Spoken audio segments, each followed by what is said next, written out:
What's going on, everybody? Welcome to a brand new episode of Down South Up North. Hope you guys had a great Mother's Day and a good weekend. Shout out to all the moms out there. But guys, it's Monday. We got a great show ahead of you. Got a crazy good athletic alert. Got an awesome sports news, and we're gonna end it off with some prospect rankings. You guys know the drill. Let's get straight into the athletic alert. All right, Kyle. Recently, we talked about your boys down in Atlanta and the draft and how, they did not go who you expected. But it's okay because your Atlanta Hawks got the first overall pick. I don't know who chooses the timing for the NBA, but they decided to do it on Mother's Day, like early morning, afternoon-ish. So I didn't even realize this, but I saw they got the pick. Despite having a 3% chance. And, I kind of explained last week, they put all the names of the teams in a big circular globe-looking thing, and then they pull one out. And your Hawks got the first overall pick. So my question to you is, are we going quarterback? Yeah, I was telling you, I think there's an awesome quarterback in Tennessee, number 18. I think he goes by the name of Peyton Manning. So I think Peyton's going to be our first pick for the Atlanta Hawks. But all jokes aside, this is huge because, again, I'm not the biggest NBA guy. I don't really follow the NBA like that. But I was seeing that Trae Young, he went on a pod and he said, hey, I love the city of Atlanta, but I want to win, and I want to win now. And I was seeing links with him linking up with Wembanyama in San Antonio. That would be a nasty 1-2 punch. But we got the number one overall pick. Like, let's fucking go. That's all of that kind of goes out the window now that you guys got. But this draft class sucks. This is one of the weakest draft class we have seen in a very, very, very long time. I mean, I could be totally wrong, and all the majority of these guys could be superstars in the next couple of years. But looking at some of these names, I'm like, damn, dude. Like, do you go Bronny James number one? Do you go Jared McClain number Zach one? Edey. Zach Edey, dude. I was looking at that and I was like, do you go Zach Edey number one? But honestly, I think you got to go Alex Sarr from the Perth Wildcats. Is that the French guy? Is that what I'm hearing? The 7-1 guy who's actually being compared to Wembanyama, and obviously, he's not Wembanyama. But being over 7 foot for a team that desperately needs a big man. I was telling you yesterday, dude. Like, you talk about a 1-2 punch, Trae Young. I think he just needs a big guy down low that he can rely on, which he hasn't really had that in his career.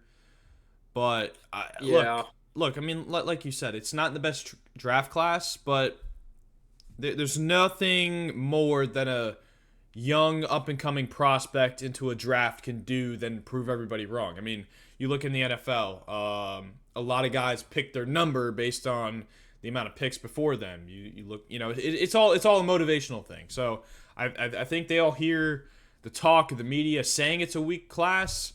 And look, I'm ready for a bunch of guys to, come out and prove us wrong. But this guy Alex Sarr, he's gonna be chaos. And like I said, he's no Wemby, because Wemby is just like, he's a completely different animal. Exactly, he's playing stupid out there. He's probably gonna average a quadruple double sometime in his career, which is just beyond me. But I think if you guys should go Sarr, I mean, the whole league is international. So I feel like maybe because, I mean, everybody's international now. Look at Jokic. Look at Giannis. Look at, who else is, who's Canadian that I'm forgetting? Great player in the NBA now. Canadian player. Is Anthony Edwards Canadian? Nah, he's from Georgia, baby. Come on. Okay, my bad. I don't know, but a lot of international players are literally taking over the NBA. Yeah. Luka Doncic, all across the globe. So getting another French guy, and look, France has had very successful players come out of there. From Tony Parker to Wembanyama this year, obviously. Like, it's a good country to play, and the European League over there. So, the Hawks, they've not had a number one overall pick since 1975, but that was before the draft lottery was established. So the last time you guys had the number one overall pick, you guys actually took David Thompson, who ended up being a five-time All-Star and NBA Hall of Famer, father of Klay Thompson. I So was just about to say, I think that's Clay's dad. But yeah, what's nice about getting the first overall pick is we have Clint Capella as our center. If we could get a deal for him, ship him off somewhere, yeah, we go Alex Sarr, maybe try to keep Murray. I mean, Murray's very frustrated with the how he's getting the ball in Atlanta. Trey's not facilitating the ball very well. They are butting heads quite a bit. It looks like. I mean, again, I don't know what the hell is going on behind the scenes, but just watching it on the floor, that's what it looks like. So if you could ship off Clint Capella, you could get a deal for him. You go Alex Sarr number one.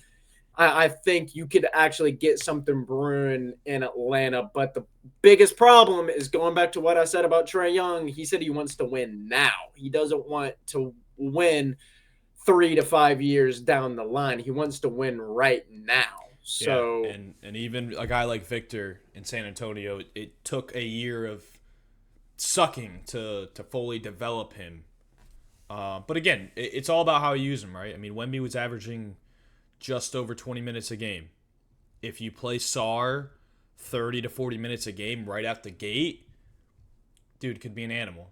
And that could lead to a lot of team success. And they're playing in a very, I don't want to say a much weaker conference, but looking ahead into next year, the West is very good. yeah, and the Atlanta Hawks division, it's who? It's us. It's the Wizards. It's the Magic, Heat. There's one more that I'm maybe forgetting about. I guess it's Magic, Heat, Yeah, but the Hawks, division play Wizards. doesn't really matter in the NBA. That's true. I guess it doesn't really matter, but still, like the East is not as dominant as the West. So if you give Alex Sarr some minutes, I mean, I just pray to God that a video doesn't come out of the GM of the Hawks talking with the owner, being like, "Yo, you should go Bronny James number one. You should go Bronny James. You know why? Because we get Bronny, we get LeBron. We get a 40-year-old LeBron. Yeah. Let's do that." And then they shock the fucking world and we go Bronny James number one. But That would be a rough couple of months for you. holy shit, dude. I don't know what I would do if they went like Especially Bronny. number one too. Like that's look. I No, mean, dude, even if they went Zach Edey, I would be like, that's a reach. But uh, I would still be pissed. I would still be very pissed. It's Alex Sarr. That's all I'm seeing about the draft is Alex Sarr, Alex Sarr, Alex Sarr. Alex is your dude. So Atlanta, don't fuck this up even more. You already fucked it up in football. Don't do it in basketball too. So I pray, dude. I pray they don't mess it up. and one more note on that. I feel so bad for the city of Detroit. 3 years in a row, they have gotten the fifth overall pick. And they've been the worst In team. the last 2 years, they've had the worst record in the NBA. Yeah. It's rough up there in Detroit. It is. It's like a really bad minor league farm system Oh, in the NBA where if you get shipped off to Detroit, you are going to lose. And it started with Andre Drummond, what and then you sucks have Cade, and it's like, is, bro, you look at some of their games, dude. They shouldn't have lost some of those games, dude. They were I know, competing but with the dude, they Celtics lost for, like what 20 something in a row. dude. They went an entire month without winning a game. Dude, if you look at a lot of promos and Going an endorsements entire month without winning a and game. endorsements from like other outside companies, endorsing the NBA, specifically the Pistons, like they were doing everything in their power. It was like I don't know, some people were like giving away like free food if the Pistons won. But it's like they're not going to win. So like they're going to win. I mean, I remember there was a couple of weeks ago down in Philadelphia, there was a like a convention, a job convention center or whatever. And like if you went, you got a free ticket. but it was Mhm. like the ticket was to Sixers Pistons. So it's like they're not losing any money. Like we know who's gonna win that game, and it's just Yeah. like they're starting to be like the Cleveland Browns of the NBA, where it's like everybody laughs at you and nobody's gonna believe in you. I don't think the Pistons will be good until at least 2030. I Are you, it, I I mean don't know. that might even be generous as well. Talking 6 years, but everybody who goes there sucks, and Yeah. and they obviously don't have luck on their side because having the back to back worst record in the NBA, and you just get fucked over like that, and get the fifth overall pick. I mean, dude, if I'm a Pistons fan, like, oh, that's all I'm gonna say with the draft stuff. But Rest in peace. hey, I know things are looking shitty in Detroit for basketball, but hey, if you're a football fan, things are looking up, baby. Detroit, they signed Amari St. Brown a few weeks ago to a massive deal, and now they just did the same with Jared Goff. QB What one, baby. what's the numbers? A 4-year, $212 million deal. That's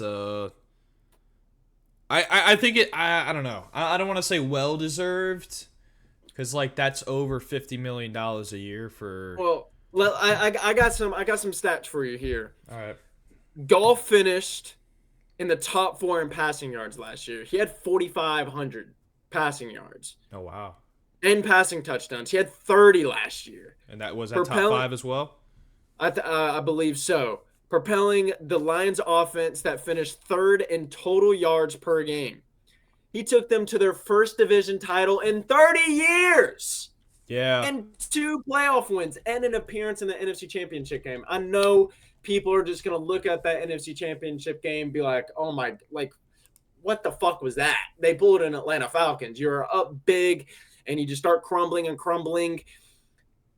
I mean, I'm sure everyone could agree on this. That's not Jared Goff's fault. Yes, there were some big fourth downs that he just pressure got to him and he made a shitty throw and it was incomplete and he turned the ball over. But you got to look at Dan Campbell in that situation. His nuts were just way too big in Old Faithful. Yeah, but you also have to, I think put some blame on Aaron Glenn in the defense. I mean, look, you're up 24-7. I understand it's in Levi Stadium. It is the 49ers. They do get the ball at half and they get the momentum early, but you can't let them score 3 straight touchdowns, dude. Like I don't care what team you play for. Like you have the momentum rolling and the whole fucking world is rooting for you unless you're a 49ers fan. And that is no disrespect to the city of San Francisco or their fans, but it's the Lions, dude. Like everybody is on that train rooting for the I'm Lions to saying, do dude. something. And like Dan Campbell, I understand it is what it is, but that's a hell of a season for Detroit and they have a great wide receiver. They have a great running back room. Jahmyr Gibbs, I think, was a phenomenal player last year running the football And for people are them. really skeptical about that draft pick when they drafted him. Yeah, and Sam Laporta, I mean, hello. Talk about Yeah. what a performance, like out of nowhere. I mean, look, I know Iowa University is tight end university, but, Dude, George Kittle went there, right? Like, we have studs that came out of there, but I think the offense, I'm pretty sure Detroit surprised a lot of people coming into this year. So, look, he's getting quarterback money. Everybody knows quarterback money is the most. It's the most important position on the field. Jared Goff has been to a Super Bowl. So if I'm a Lions fan, I'm like, all right, it might be a little bit expensive and a little bit rich. But overall, if I'm a fan, cha-ching, baby, let's go. yeah, and it's funny you talk about Sam Laporta. I remember before that season started, I was on standby at the airport and I met this dude. I don't think he was real. I think he was just like an NPC. And me and him were right next to each other on the standby list. So we're getting to know each other, blah, blah, blah. And we start talking about football. And I was like, what's your team? He was like, dude, I'm a huge Detroit Lions fan. And I was like, well, where are you from? He was like, Mississippi. And I was like, why the hell are you a Detroit Lions fan? He Can't was like, really bro, get me, further. me and Sam Laporta were childhood best friends. We were like this. He was like, remember that name, Sam Laporta. And I was like, that dude ain't gonna be shit. I was looking at his highlights. I was like, yeah, he went to Iowa, but what was he, like a fourth, third round pick or something like that? Nothing special. And he comes out and has a fucking phenomenal year. I was like, dude, that guy called it. So shout out that dude. But Detroit, man, you gotta love Detroit. And you learn from this year, you move on. I think Jared Goff is your guy moving forward. I haven't really seen on social media how people are feeling about it, but you did say he's been to a Super Bowl. He has that leadership um, within the locker room. That's your guy until he retires. But overall, things are looking big in Detroit for Lions football, not basketball. It's all right. You can only be good at one usually. Um, Yeah. but speaking of which, good plays and good moments. Last night, the New York Mets and Atlanta Braves concluded their 3-game series of the weekend. I was getting pretty nervous. I mean, Braves were pitching very well against the Mets the first 2 games, and obviously took a quick 2-0 lead. And last night, for about 8.5 innings, I was like, Braves are going to sweep the Mets, and the Mets are not in a position to get swept.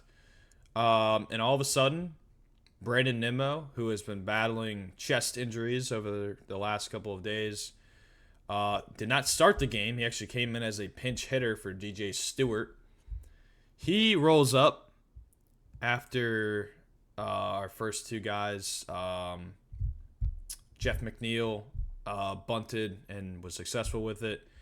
And Nimmo comes up, man, in Queens, New York. Crowd on his back. They need 2 runs to win it.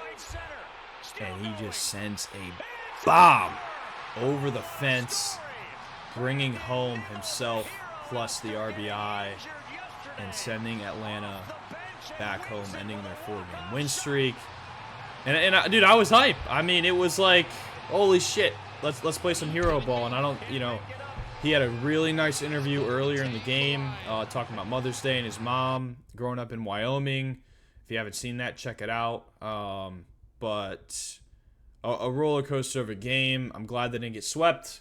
Kyle, they had my respect. Braves did win the series overall, but I thought that was a great win for the Mets, especially since they're playing the Phillies now. I mean, they're being put through the ringer in this little stretch of the MLB season.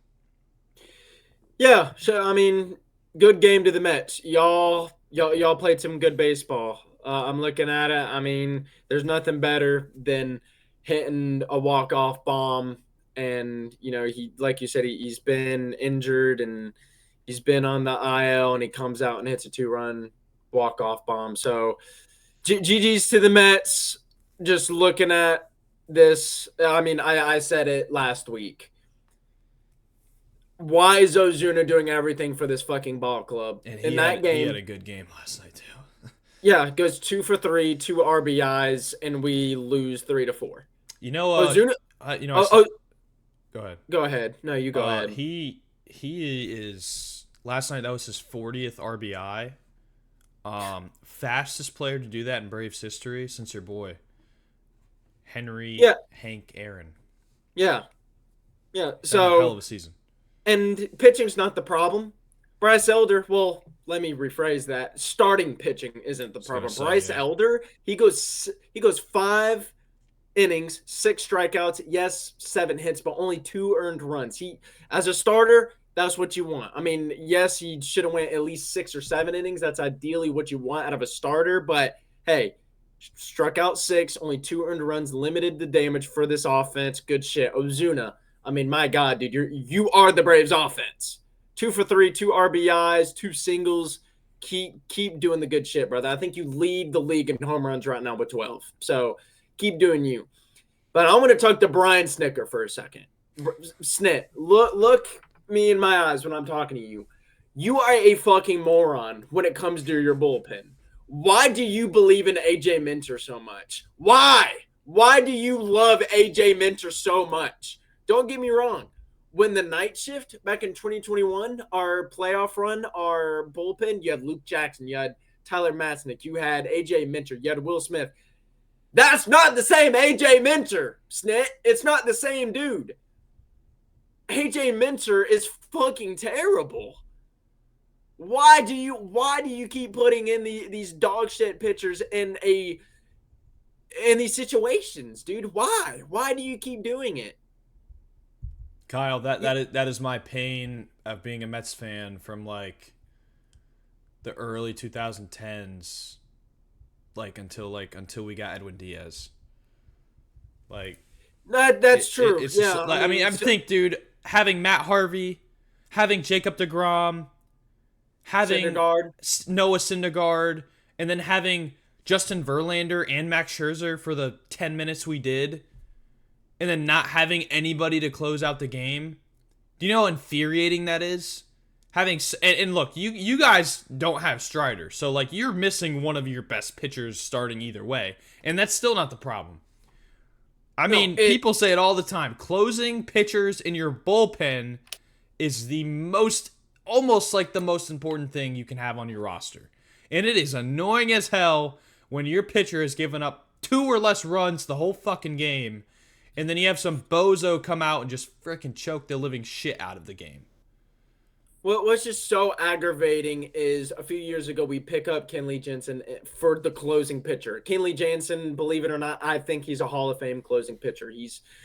He has a World Series. Shit, dude. He used to be a catcher and he was hosing out people left and right in the World Baseball Classic. So I think he's a Hall of Famer, but he's a little bit old. But that's what we needed. We need a closing pitcher. Going even farther back, we had Craig Kimbrell, who's again a fantastic closer, but for some fucking odd reason, Snit is sitting in the dugout when the game is about to end. You're like, all right, so we're going to the bottom of the ninth. We have a 3-0 or 3-1 lead. I think it was 3-2 lead. Excuse me. Yeah, 3-2. 3-2 lead. Let me look at the bullpen. Iglesias, no. Johnson, no. Let's go AJ Minter. Hey, AJ, go get warm, buddy. You're in the game. Just throw a few pitches. You're in the game. And he comes out and fucking shits the bed. That is the problem with Snit, is he doesn't know who to put in these type of situations. He always puts the guys that are always going to shit the bed. He always puts the pitchers in that they're honestly surprised their name just got called. And they're like, hey, take off your fucking sweatshirt. You're going in to close the game. Get ready. Let's go. They're like, oh, shit, I'm pitching next inning? Oh, my God. All right, well, I got to stretch. I got to throw some pitches, blah, blah, blah. It's like a scene of Rudy where it's like... Yeah, every time, dude. Shit, my name is called, my number? Yeah, every time. It's like, oh, my God, dude, my name just got called? I gotta play? I gotta go? Oh, shit, dude. This moment's way too big for me. That has always been the problem with Snit, is I love him to death, and he sticks up for his players and that, which I love about a manager is if you stick up for your players when necessary. He was struggling with that for a long time, but he's gotten better. This shit, he has not gotten better at all. He keeps doing the same stupid crap, man. He keeps putting in these pitchers that don't know what they're doing. And I'm just going to look at some positives here. Y'all remember I was talking shit about Jared Kelenic? He finally picked up a baseball bat. He's fine. I mean, he home runned yesterday. He's having a good run here. It's just our best players aren't coming to play. Our starting pitchers, like you said, Spencer Strider's been gone, and we've been fine starting pitching wise. It's that damn bullpen. Why do you pick up Pierce Johnson? Who the hell is that? I have no idea who that is. Why do you keep letting go and picking up Jesse Chavez? He's 40 years old. He's been on almost every single MLB team at this point. Why do you keep doing it? Why? Go pick up a stud closer, or shit, bring one up from AAA, or shit, call one up from AA. I don't give a shit.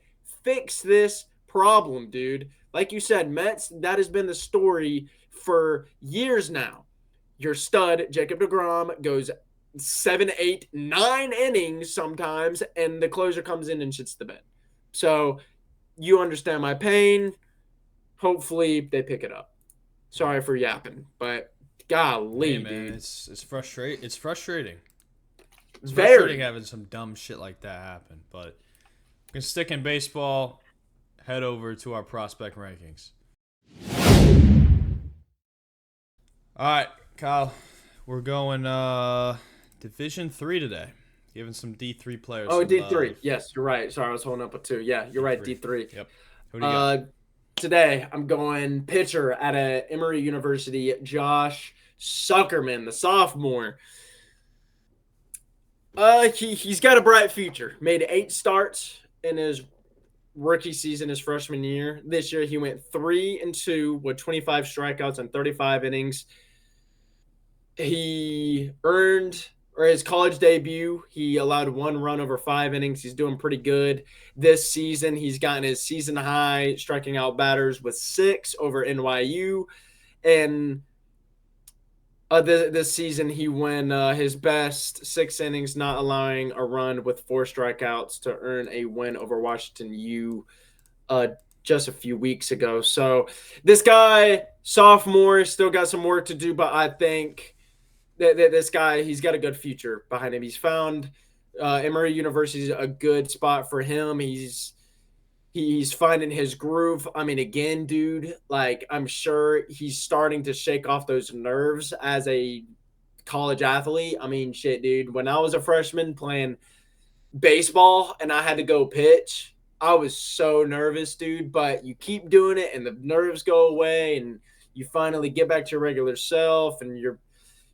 up there cool as a cucumber, and that's what Zuckerman's doing. So if he keeps just getting reps, I mean, shit, dude, he's already getting better and better and better. This season, struck out 6, and he had a great win over Washington U. So I think this guy by his senior year, he could be an absolute unit. Watch out for Josh Zuckerman. Especially as a sophomore, junior year is really when you start to break through and fully develop. So congratulations. My guy, Jason Morgan, outfielder, junior at Rowan University. Um, Having a very consistent year, which I think in baseball is key. Is just consistency. Yeah. Played all 40 games this season. Which, by the way, this is the end of the regular season. So everything is a wrap. All statistics and everything is added up for the regular season. But he only had 4 games this year without a hit, which I mean that's a pretty good percentage. Yeah. He's doing good, hitting the ball, slugging well. 0 errors in the field as well. Top 3 in RBIs. I think he finished with 39. So on average, that's like almost an RBI a game, which I think is really good. Especially for a team that's 27-13. I mean, Rowan had a decent year this year in terms of baseball and winning games. It's kind of hard to do.